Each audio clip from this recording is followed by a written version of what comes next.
Now we are finished with the cuff. We have 2 inches. Remember, this is a modification from the pattern, and I encourage you, when you find patterns that you like, to also think about adjusting them to meet what you need. So now that I have 2 inches here, I will want to count the rows or the rounds and write that down so that my second sock cuff matches it. You can count by counting the little V's of your knit stitch side on your rib. 1, 2, 3, 4, 5, 6, 7, 8, 9, 10, 11, 12, 13, 14, 15, 16, 17, 18, 19, 20. I have 20 rounds for 2 inches. I'm going to write that down here. 20 rounds. Now I'm ready to transition to the leg. Let's learn to read the pattern.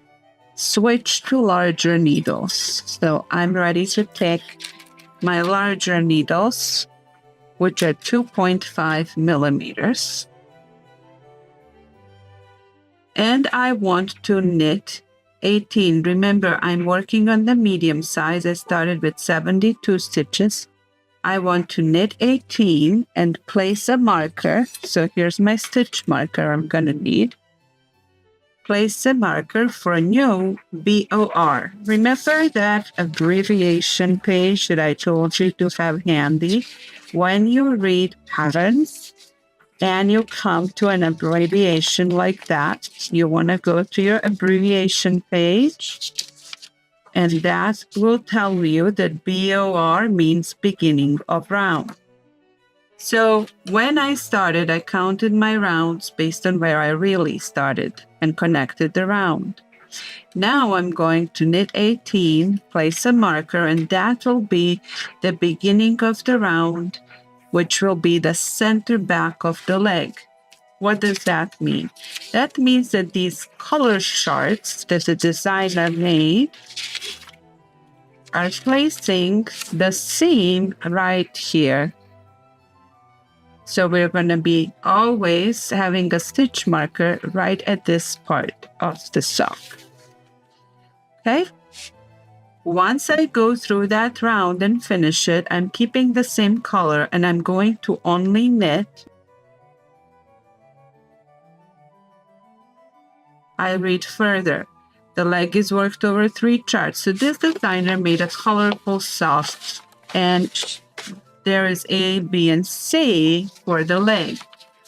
I will probably modify it a little bit and not have all of these, but you decide on the patterns that you use, how many of the color charts you want to have on your socks. Follow the decrease round on round 19. Okay, so this is important. I want to work for 18 rounds, and in round 19, I want to do the decrease by knit 16, knit 2 together 4 times. I will have 68 stitches when I finish round 19. That is somewhere around here. You can see how the shape of the sock goes. After that, we will go to chart B, then C, and have another decrease round at round 28, where we will do knit 15, knit 2 together 4 times. And when we finish the leg, before we set up for the heel, we will have 64 stitches. Okay, that's the reading of the pattern. You have to always carefully read and make sure you know what's coming before you continue on when you work on the sock off of a pattern. Again, I'm making modifications to make this beautiful pattern by Oakwood Knits even more appealing to me personally. I love her design. There's no real reason for changing it aside that I just wanted to match my imagination a little more closely. But yes, I love her pattern. I'm modifying it because I think it's always wonderful to take a great design and just make a few tweaks to make you really love them and love wearing them. All right, so now we switch to larger needles. We knit 18, place a marker, and finish the round. After that, we start with chart A. Let's find chart A. Reading the chart, you want to make sure that you follow the colors. All of the stitches on this design are knit, so we don't have symbols for knit, purl, or anything other than just knit stitches. Wonderland Heather is what I have right now. I'm going to put an X because I have black and white grayscale pattern. So I'm going to put an X for every spot where there is a dandelion color.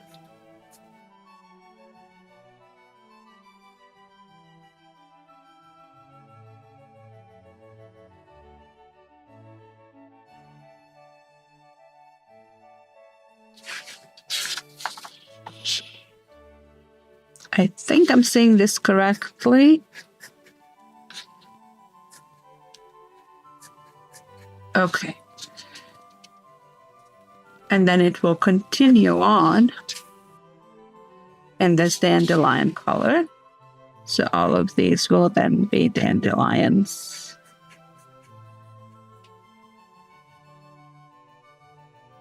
If you have a color printer, or it's going to be much easier.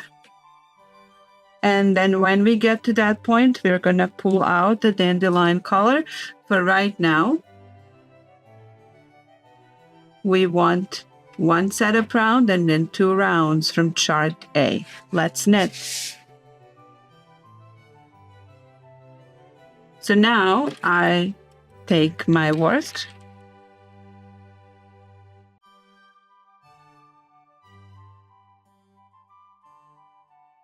and all purl stitches will now become knit stitches as I go around.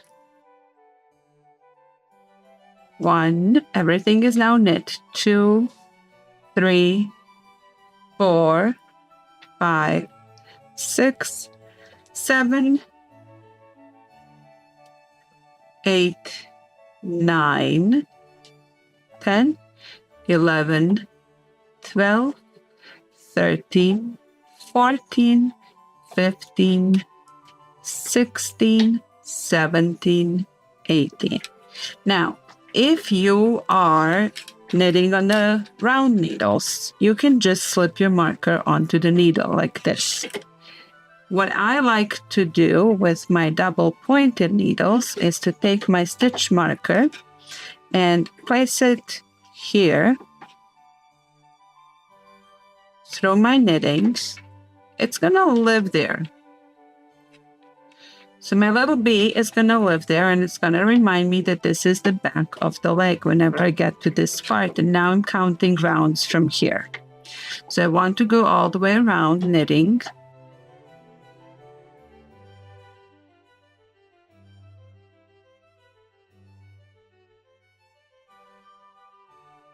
Now that I'm starting from the stitch marker, that was my setup, and now from the stitch marker, I'm doing round 1 and then round 2.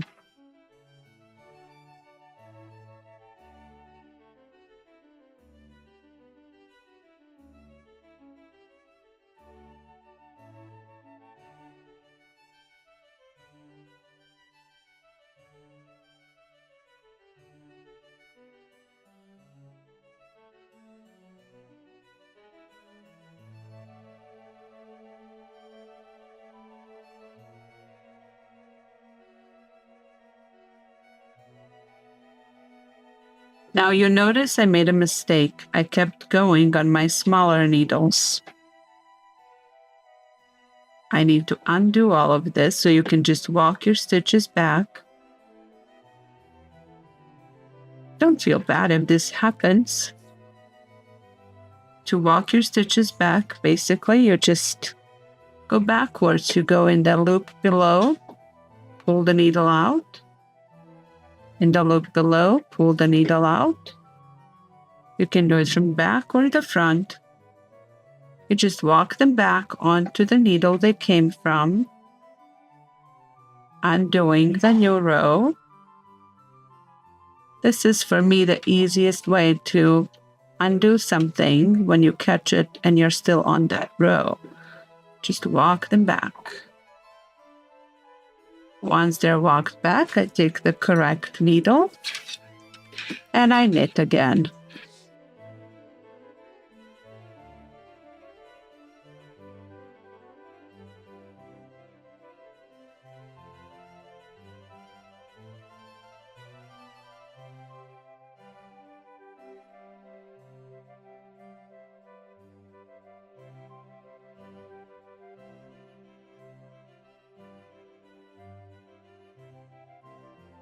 Okay, that's the second needle. Now I take the next thicker needle, go to the new one,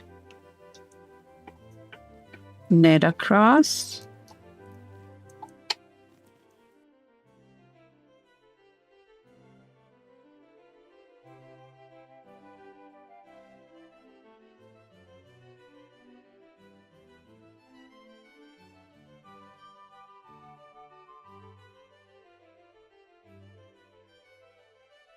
and the next needle.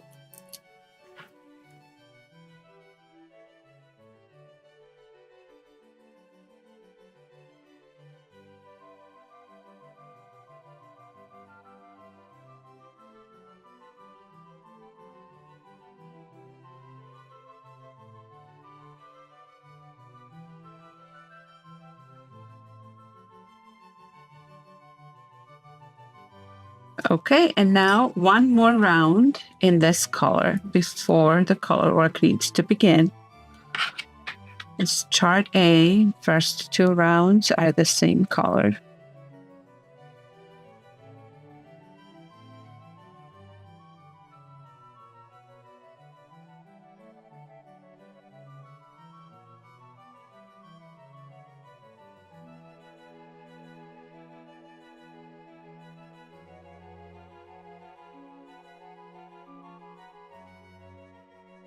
Now we finish that round. Remember, there are two rows here because we had to walk over. Now we start that round 2.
All right, now we are ready to join the new color.